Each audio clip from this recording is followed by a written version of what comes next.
293 44 05. შეკითხვები, რომლებიც გიჩნდებათ და პასუხები, რომლებსაც ელით. თავარი თემები, საინტერესო სტუმრები და ცხარე დებატები. ყოველ ორშაბათს, ოთხშაბათს და პარასკევს 16 საათსა და 10-ზე ეკა სეხნიაშვილის საავტორო გადაცემა დროული დიალოგი. მოგესალმებით, პირდაპირ ეთერშია Georgian Times-ი, თქვენ უსმენთ და უყურებთ გადაცემას დროული დიალოგი ეკა სეხნიაშვილთან ერთად მულტიმედია პლატფორმაზე FM 92 და 3 და ტელეკომპანია Georgian Times-ის პირდაპირ ეთერში მაშასე რეალურად ძალიან მაღალი მასშტაბის ძურები საგარეო პოლიტიკურ ფლანგზე, ახალი გეოპოლიტიკა თუ მსოფლიო გადანაწილების ახალი სისტემა რეალურად საქართველოს ყოველთვის განიხილებოდა და ახლა მით უფრო განიხილება დიდი პოლიტიკური პოლუსების ძალთა თანაფარდობის გადანაწილების ჭრილში, სად აღმოჩნდება საქართველოს, როგორი იქნება გზავნილები ჩვენი პარტნიორებისგან.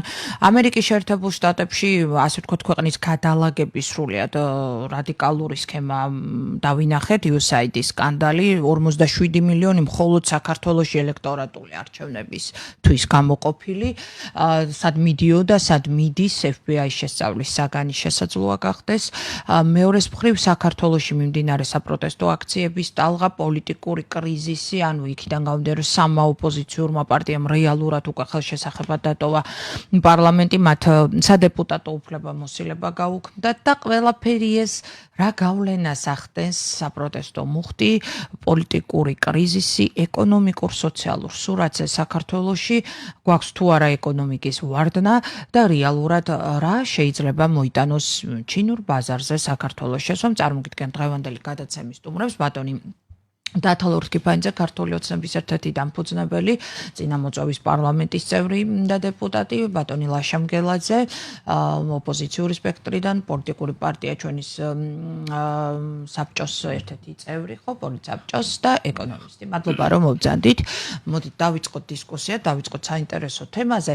აი, როგორც წესი, არსებობდა ესეთი, ასე ვთქვათ, სტიგმა და გამტკიცებული საზოგადოებრივი აზრი, რომ USAID ძალიან ბევრ პროექტს აფინანსებდა საქართველოში.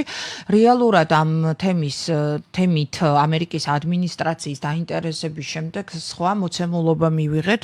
აღმოჩნდა, რომ პოლიტიკური ფული, ნუ იქ არა მხოლოდ პოლიტიკური ფული, ასე ვთქვათ, ჭყალებში, რა თქმა უნდა, ფული ეკონომიკურია საბოლოო ჯამში, მაგრამ მაინც ის პოლიტიკას ხმარდებოდა არა მიზნობრიობაზე უკვე ამერიკის ადმინისტრაცია, ტრამპი და ასე ვთქვათ, მისი თანაშემწეები საუბრობენ, იცით რომ ანუ სახელმწიფოს დივანმა გადაიბარა რეალურად მისი მმართველობა საქართველოში.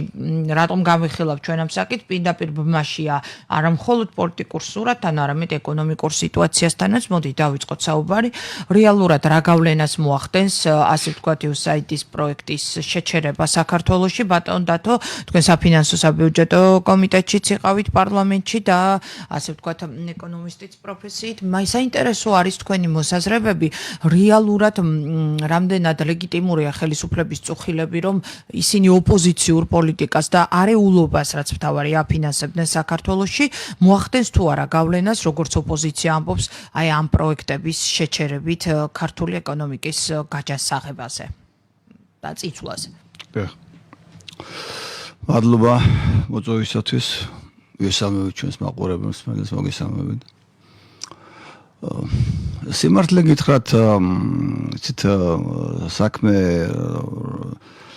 იმაშია, რომ ჩვენ რომის პაპზე მეტი კათოლიკები უნდა ვეცადოთ მაინც, რომ არ გამოვიდეთ და როდესაც ამერიკის ახალი ხელისუფლება, ახალი ადმინისტრაცია პირდაპირ გამოდის და ასე ვთქვათ, ესეთ განცხადებებს აკეთებს ამ USAID-თან მიმართებაში, ჩვენ მინიმუმ ალბათ ცნობად უნდა მივიღოთ ეს და დანარჩენი უკვე აქ ადგილზე უნდა, ასე ვთქვათ, დავინტერესდეთ კიდევაც და მე მგონია, რომ არ მოგვაწყენენ კარგი გაგებით ამერიკის ადმინისტრაციის, ასე ვთქვათ, ჩინოსნები, ისინი აპირებენ, რომ ამ თემებთან დაკავშირებით ძალიან სერიოზული გარკვეული ასე ვთქვათ ინფორმაციები და დონ ახლა მე სიმართლე გითხრათ არ გამოიყენებენ სიტყვებს როგორც მოიხსენებენ ისინი ამ USAID-ში დაბანაკებულ თუ ჩაბუდებულ ადამიანებს მოიხსენებათ USAID-ის ასე ვთქვათ თავისი არსით ცუდი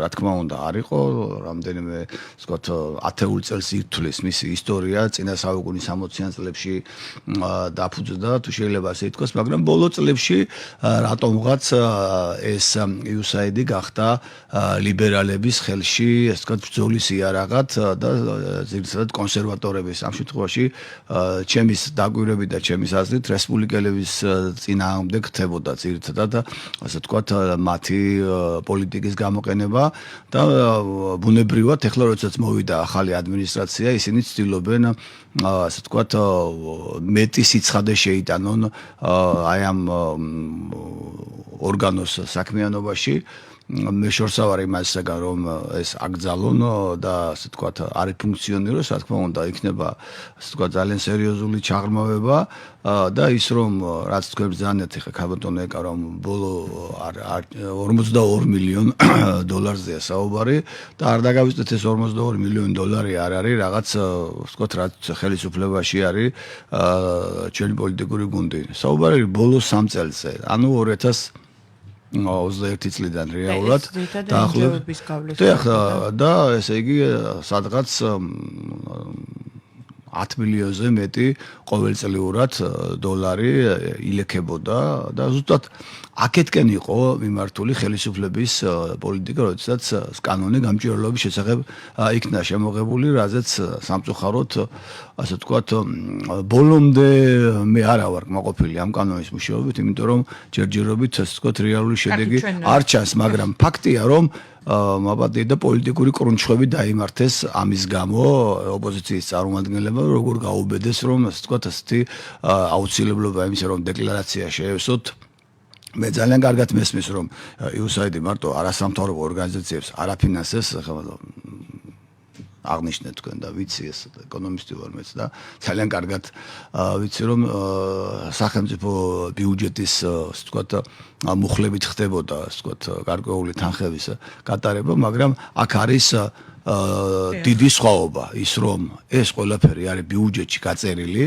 და ნებისმიერ ადამიანს ვისაც შეუძლია ელემენტარულად დაინტერესდეს აიღებს სიტყვაზე 2024 გავლენას მოახდენს და ვთქვათ დამტკიცებული ასე ვთქვათ პარამეტრების შესაბამისად ყველა პროგრამის მიხედვით ყველა მუხლის მიხედვით ყველა ასე ვთქვათ ნაწილის მიხედვით დაადგენს ხო რაში დაიხარჯა მაგრამ ამ შემთხვევაში ის რომელიც დაიხარჯა ის 42 მილიონი მართლა არავინ არ იცის რეალურად რაში დაიხარჯა და რას მოხმარდა რასაც მოხმარდა და რასაც ხმარდებოდა ჩვენ ამას ხედავდით თქვენი აზრით რას ხმარდებოდა ეს ხმარდებოდა საქართველოში მხოლოდ დესტრუქციას საქართველოში ასე ვთქვათ შემოიტანა არეულობა პოლიტიკურ კონტექსტში ძირითადად რა თქმა უნდა რა სხვა არეულობა რა უნდა შემოიტანათ რომ ხელისუფლების მოემზადებიათ ჩვენი საზოგადოება იმისათვის რომ პოლიტიკური ხელისუფლების ცვლილება მოეხდინა საზოგადოებას რომელიც გარკვეულწილად მნიშვნელოვანწილად უბრალოდ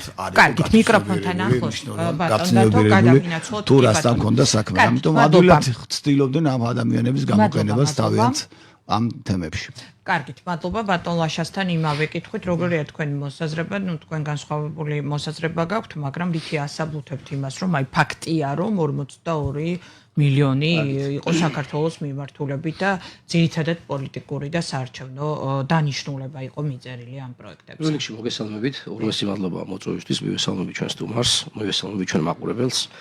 Ჩემთვის საინტერესო არის ეს ესე ვთქვათ შეთქმულებების თეორიები 42 მილიონი ხმარდებოდა თურმე ესე ვთქვათ ოპოზიციის დაფინანსებას საქართველოში არეულობის მოწყობას მოდით განვიხილოთ USAID, UNDP და მსგავსი საერთაშორისო ორგანიზაციების შინაარსი რას აფინანსებენ ისინი ხო? როცა ჩვენ ვამბობთ ვის დაარტყამს და რას დაარტყამს USAID-ის დაფინანსების შეწყვეტა ეს პირველ რიგში დაარტყამს სახელმწიფოს და რატო?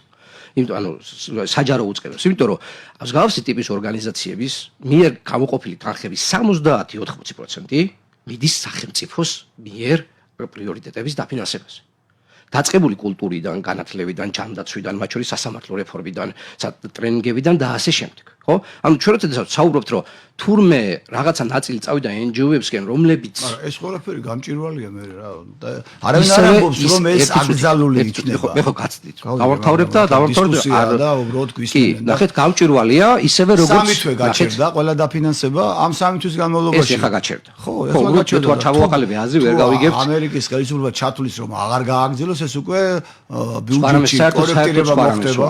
საერთოდ სხვა რამე, საერთოდ სხვა რამე. ის როგორც თქვენ აპელირებთ ბიუჯეტის გამჭირვალობაზე, ასევე გამჭირვალება ის ნაწილი თანხები, რომლებიც NGO-ებმა თქვა სხვადასხვა საჭიროებებისთვის დახარჯეს, ხო, მაგალითად წყლის ესე ვთქვათ 24 საათიანი წყლის მომარაგებისთვის და სხვა მსგავსი რაღაცებისთვის. ანუ ეს არის ხარჯება. NGO-მ რა წყლის მომარაგება უნდა გააკეთოს, აკეთებს ერთადერთი პროექტი, რომელიც 24 საათიანი წყლის მომარაგება ქუთაისის მუნიციპალიტეტმა გააკეთა იდეალურად და მადლობა მათ ამისათვის და მადლობა USAID-ს რომ ამაში დაეხმარნენ ქუთაისის თანამოყრალებს. ეს ნიშნავს რომ არეულობას უწყობდნენ ხელს. არა, ჩვენ არ გითქვია ამ ნაწილში. ჩვენ ვამბობთ არასამთავრობო სექტორში შეთქმულების თეორია, იმიტომ რომ ნახეთ, ჩვენ ეხლა ჩვენ ამას არა. ეს არის ჩვენი სახელმწიფო ერთი წუთით. ჩვენი სახელმწიფო ჩინოვნიკების განცხადება არის ეს.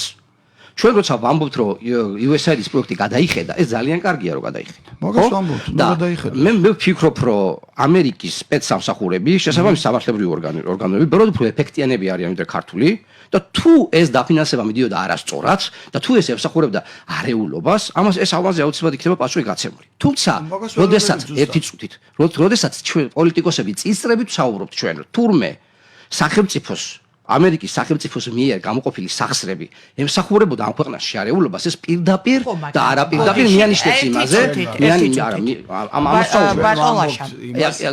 თუ შეიძლება ბატონო დათო თუ შეიძლება. ამერიკის ჩვენ ვის დავეყნობით ახლა ჩვენ უნდა დავეყნოთ ამერიკის ადმინისტრაციის მაღალჩინოსნების განცხადებებს.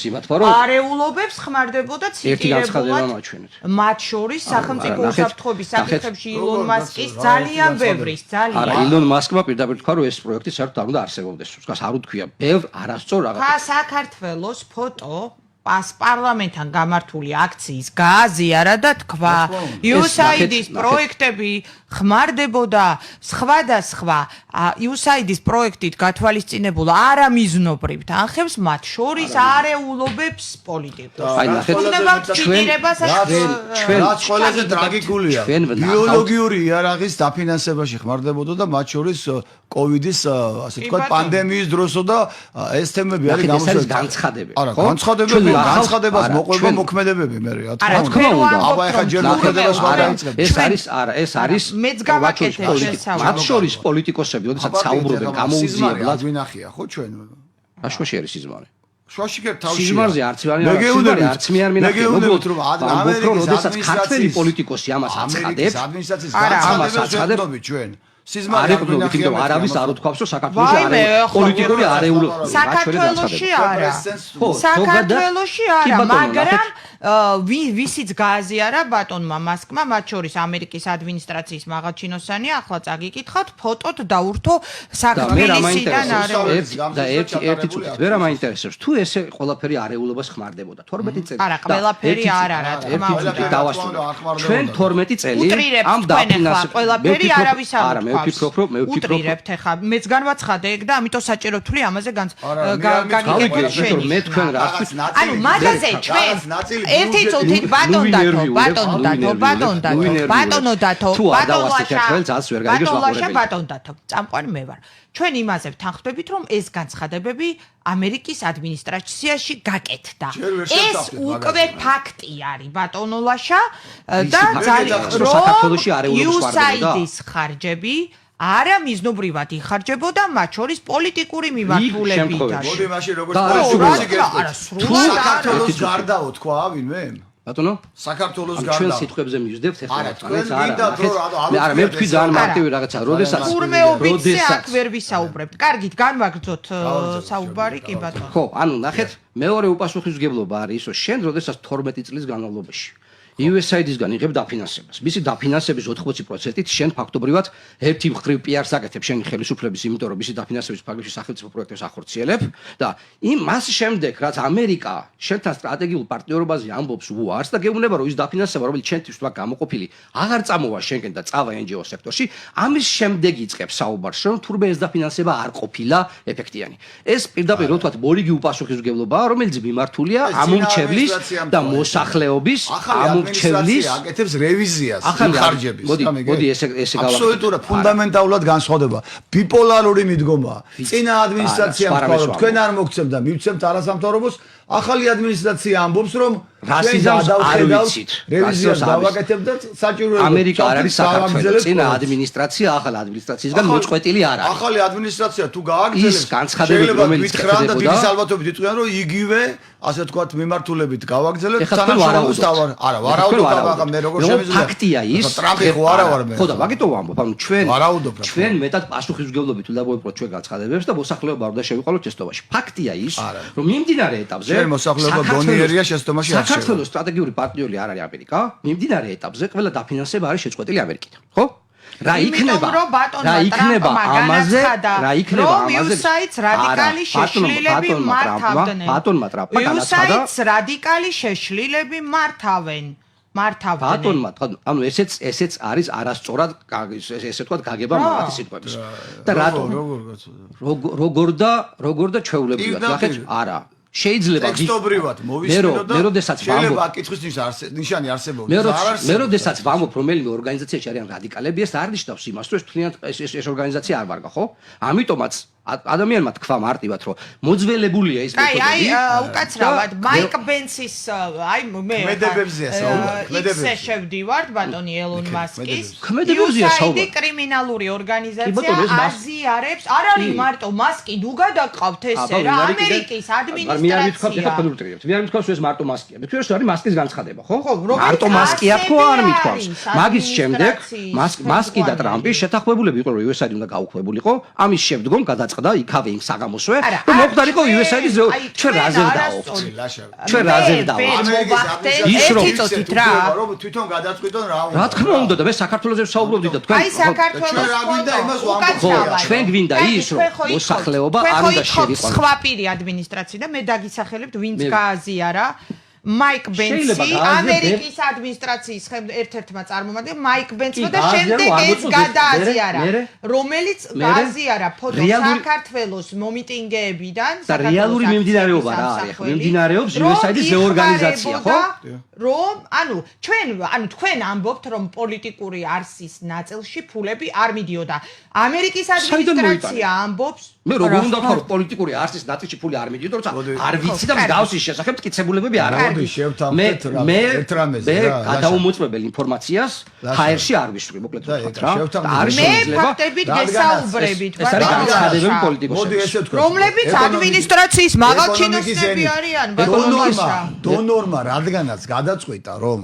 თავისი ხარჯები იყოს გაკონტროლებული დაუტოვოთ ეს უფლება დონორს რა და თვითონ რა გადაწყვეტილებასაც მიიღებენ მე თუ იტყვიან რომ საერთოდ მე აბსოლუტურად არ გადავშლობ მე საქართველოს ნაწილზე ვლახავობდი და წამოვედით რომ საქართველოს ნაწილში ჩვენ ამას ხედავდით რომ და ჩვენ უნდა განგვეხილა ეკონომიკის კონტექსტში რას ვკარგავთ ამით ასე თქვათ LGBT თემის აქციები და ბევრი სხვა LGBT თემის აქციები USAID-ის თანხებით ფინანსდებოდა. მე არ ვამბობ რომ USAID-ის მე არ ვიცი დეტალურად სად რა იხარჯება. რეკლამაზე გავიდეთ. ეხლა როდესაც ჩვენ არ ვიცი დეტალურად სად რა იხარჯება, ამიტომ წინასწარ უნდა ვისაუბროთ. მადლობა. არა, ერთი წუთი. თქვენ გავისაუბროთ USAID-ს რომ მისი დაფინანსების 80% სახელმწიფოს ხმარდებოდა სახელმწიფო ინტერესებს. და მოსახლეობა არ უნდა შევიყვანოთ მოსახლეობა 20% არ არის გამჭირველი. რეკლამაზე უნდა გავიდეთ. კარგით, რეკლამაზე გავიდეთ.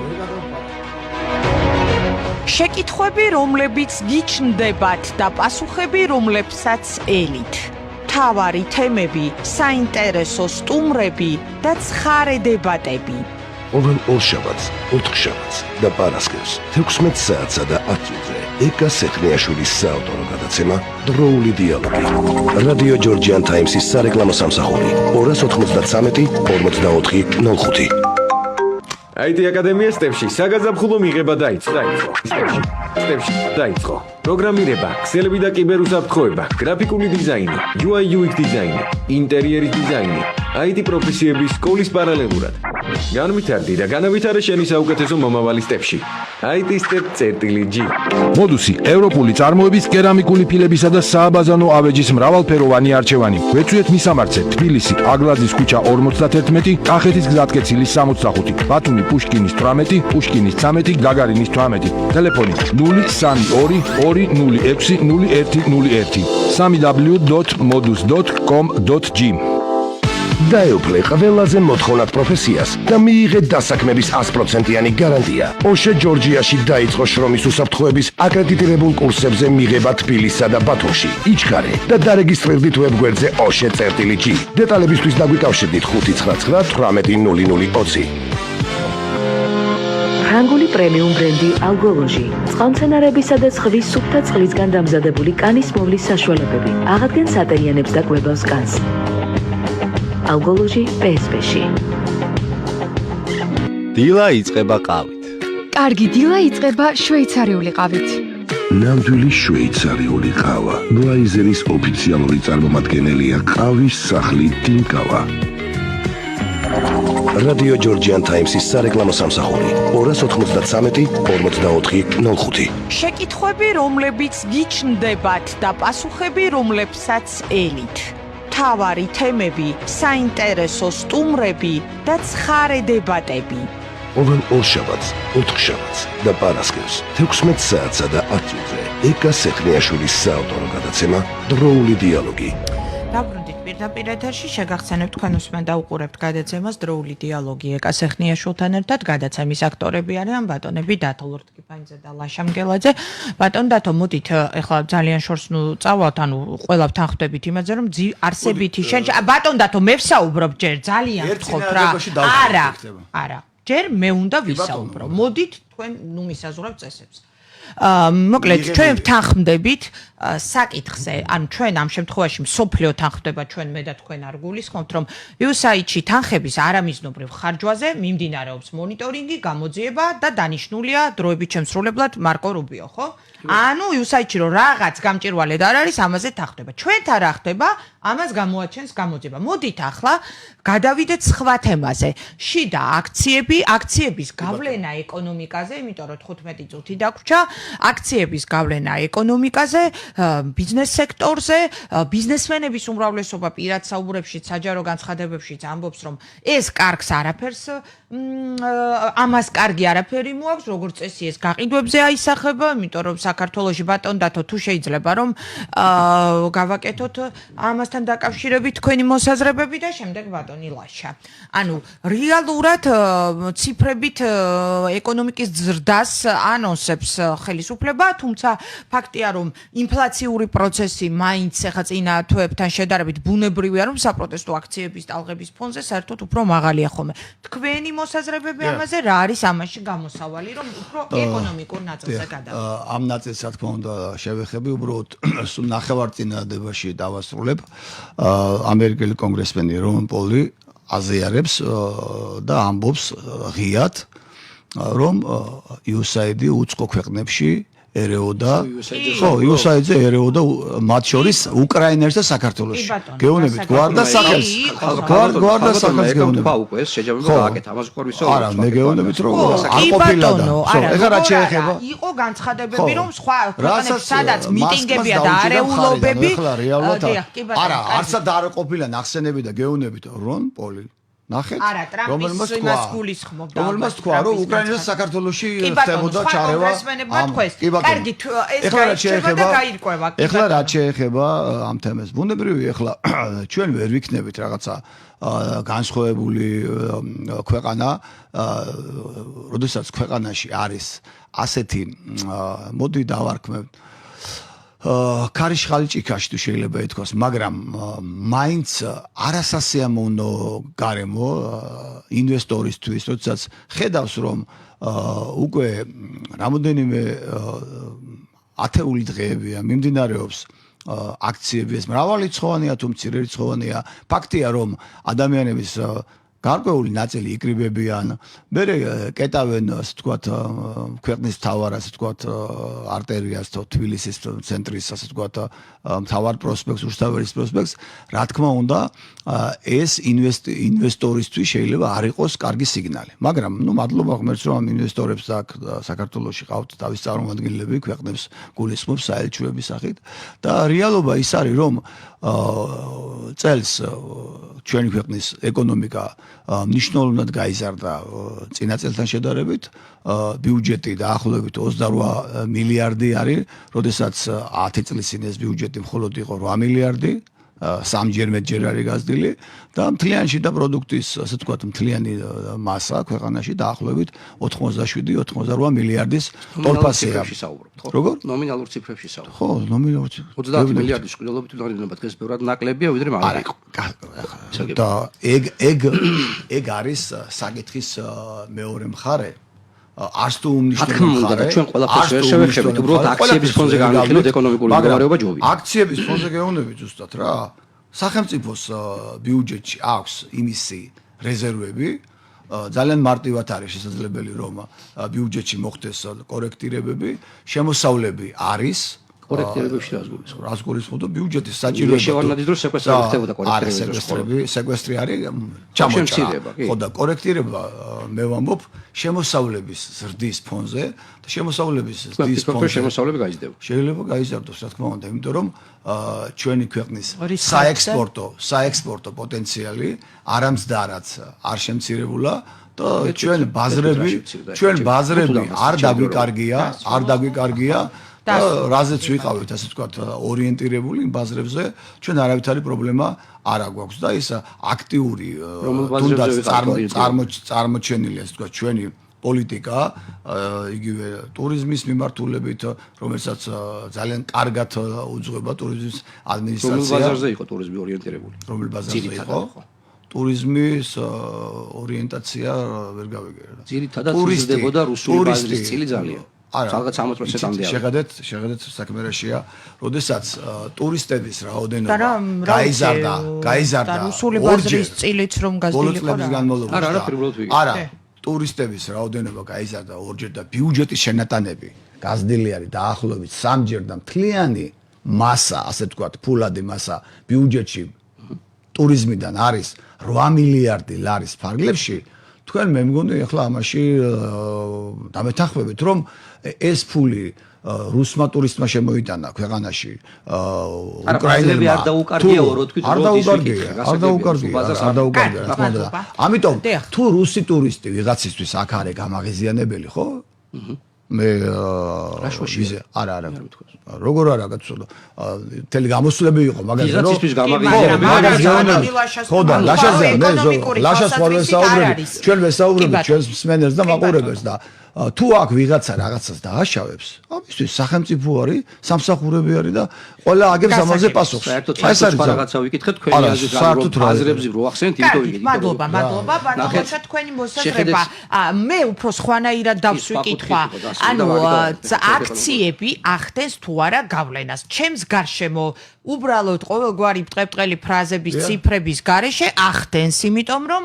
მაგრამ ბიუჯეტს აქვს სხვა რესურსები კი ბატონო ბიუჯეტს აქვს რეზერვები აუცილებლად დასაფინანსებელი მუხლების დაფინანსებას პრობლემა ვერ შეექმნება და არ შეექმნება ხელფასებებს სოციალური შემცირებები ეს ბიუჯეტის ნაწილს მაგრამ კერძო სექტორის შესაძლოა ეკონომიკას თუ პრობლემა ექნება ბიუჯეტში თანხების ეკონომიკაში ლაშა დღეს ეკონომიკას ეს პრობლემა რეალურად არ აქვს არა აქვს ეს პრობლემა რეალურად საგანები არის შემცირებული არა გასულ წელს დაახლოებით 5 მილიარდი ამერიკული დოლარი შემოვიდა პირდაპირ უცხოურ ინვესტიციად საიდან მოიტანა და სტატისტიკიდან და ეხლა არაბეთში დაახლოებით 6 მილიარდ 700 მილიონზე არის საუბარი თუ არ გინდა ამის დანახვა ეხლა 2023 წელს 2020 წლის განმავლობაში ახლოს მიკროფონი 5 მილიარდის ეკვივალენტი პირდაპირ ხო საუბრობთ ბატონ და თუ ახლა სტატისტიკის 2022 წლის 3 კვარტლის დისკუსიის ფორმატი რო არ იყოს დაასრულოს აზრი და მე თქვენ გაცეთ. დაასრულეთ? დავასრულე. კი ბატონო. ნახეთ პირდაპირ უცხოური ინვესტიციები ერთ-ერთი მაჩვენებელია იმისი, ქვეყანაში რამდენად დიდი პერსპექტივა არის განვითარების. მივალ აუცილებლად თქვენ კითხვამდე, რომელიც შეეხება აქციებს, ხო? ნახეთ, 2023 წელს 2 მილიარდ ნახევრამდე იყო ეს ინვესტიციები. 2022-ში, 2023 წელს ეს შემცირდა მილიარდ 900 მილიონამდე და ეხლა სამი კვარტალის მონაცემებით არის 900 მილიონი. ანუ არ გასცდება მილიარდ 200 მილიარდს, ანუ ნახევარი მილიარდით კიდე შემცირდება 2024 წლის მონაცემებით პირდაპირ ინვესტიციები. მაგრამ ეს არ არის დავამთავრებ, ძალიან გთხოვთ, ვერ დაემატება. 900 მილიონია დაემატოს მაქს 24-ს ვამბობ. ნახეთ და მეორე კომპონენტი, ნახეთ, ძალიან მნიშვნელოვანი არის სტრუქტურა ამ პირდაპირ ინვესტიციების, ხო?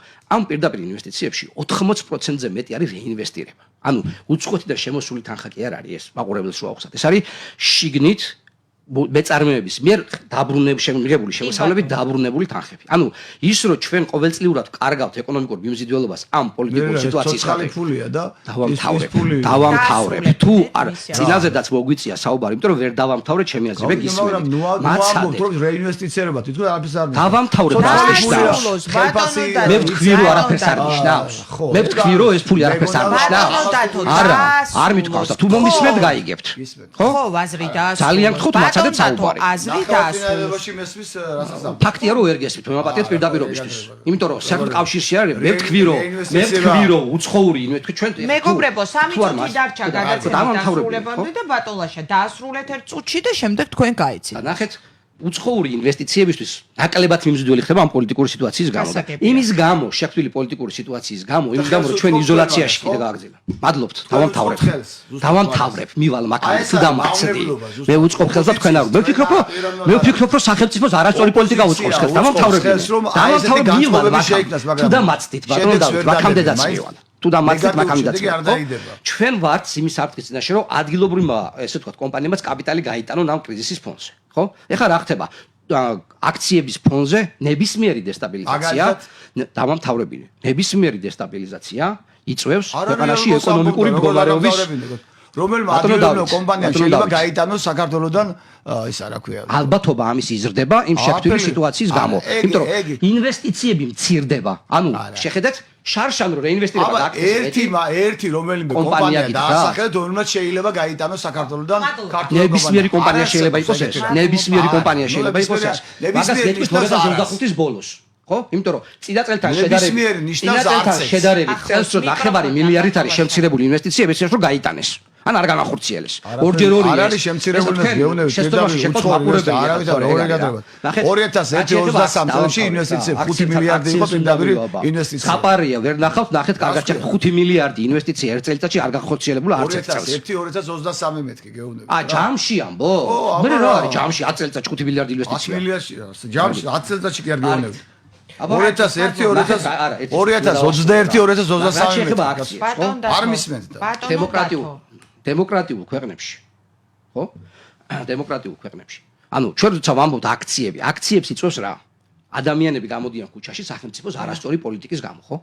დაბანებოთ თავით რამდენი ადამიანი გამოდის, როგორ გამოდის, სწორია, არასწორი არის. მე მივყვები ნაწილს რა ხდება დემოკრატიულ ქვეყნებში. დემოკრატიულ ქვეყნებში როცა იქნება პოლიტიკური კრიზისი, როცა შენ არჩევნებს არ აღიარებს სოფლიოს ცივილური ნაწილი, როდესაც შენ მილიარდ ნახევარი სახელმწიფო დახმარება გიწყდება. როდესაც შენ 3 მილიონი დოლარი გადასახდელი გაქვს ვალი, სასამართლო ვალი, ესე ვთქვათ, ამახვან ხესის გამო და ამ დონის თანხებია, შეიძლება არ შემოვიდეს. და როდესაც ხედავ რომ ექცევი პოლიტიკური იზოლაციაში, დემოკრატიულ ქვეყნებში არჩევნები ერთი წუთით. გაეროს გენერალურმა მოულოცა არავის ოფიციალურად არ უღიარებია, ხა ეგ მოულოცა არავის ოფიციალურად არ უღიარებია და აგერ ევროსაბჭოში მუშაობა შეგვიწყვიტეს აპრილამდე დაფიქრეთ. ევროსაბჭო ხო, ეხლა თქვენთვის ეს მეასე ხარისხოვანია, მესმის მეასე ხარისხოვანია შეიძლება. ადმინისტრაციის პოზიციას დემოკრატია არ ამესვამებ. დემოკრატიულ ქვეყნებში არჩევნები არის პოლიტიკური კრიზისის განმუხტვის ერთ-ერთი ყველაზე კარგი საშუალება, ხო? და ნებისმიერ შენ როცა ხედავ რომ ქვეყანა არის პოლიტიკური კრიზისში, მაშინ როდესაც ხალხი ითხოვს ახალ არჩევნებს, შენ შეგიძლია ხედავ რომ ქვეყანა მიდის ჩიხისკენ, ჩვენ აუცილებლად გადავალთ წელს ეკონომიკური კრიზისში. ეს პოლიტიკური კრიზისი მოიტანს ეკონომიკურ კრიზისს. ნებისმიერი პასუხისმგებიანი თავებს მithვით. თავებს მithვით. მე გეუბნებით რომ ქვეყანა არის პოლიტიკურ კრიზისში, გადავდივართ ეკონომიკურ კრიზისში. პასუხისმგებიანი ზები რომ უნდა გადაგეკეთათ კვირას და მაგის გამო არჩევნებს არავინ არ ჩაატარებს არც ერთ დემოკრატიულ ქვეყანაში რა. თქვენ არავინ არ გიშლით არჩევნების ჩატარებას. თავარია კანონი არ უნდა დაარღვიოთ. თუ მომისმენთ გეტყვით, მაგაში ვერ შემიხრებთ. 5 კაცი მივიყვანე, 10 კაცი მივიყვანე, ეს არის ულტრირება და ეს არის უპასუხისმგებლო განცხადება საკუთარი მოსახლეობის მიმართ. ჩვენი არჩევნები არ უღიარებიათ. ჩვენ შეგვიწყვიტეს სახელმწიფო დაფინანსება, ევროსაბჭომ შეწყვიტა შეაჩერა ჩვენი მუშაობა დათქმებით. ჩვენ ბოლო 12 წლის განმავლობაში გავანებოთ 30 წლის განმავლობაში არა. ჯერ გვაღიერა და მე დაგვითხო რომ თუ სასამართლო ვერ შევქმენით თავისუფალი და დამოუკიდებელი, რომელიც ერთ-ერთი მოთხოვნა იყო. ჩვენ სიტყვის თავისუფლება სათავადო დონეზე ვერ აგვიყვანეთ. ერთ-ერთი ფუნდამენტური. მოდი ერთი გადაცემა სასამართლო მიმართებაში ჩავატაროთ საერთაშორისო კვლევების შესაბამისად. ბატონლაშა უნდა დაასრულოთ. თუ ეხლავე ის სასამართლო პასუხისმგებლიანი ხელისუფლება სოფიოს 27 ადგილზე როცა არის სასამართლო ხელისუფლების ზეგავლენისაგან საერთაშორისო კვლევის შედეგებს გეუბნებით. არა, რას ქვია სტატისტიკას? 9 პუნქტში გეწერათ 2 წლის წინ. ხო?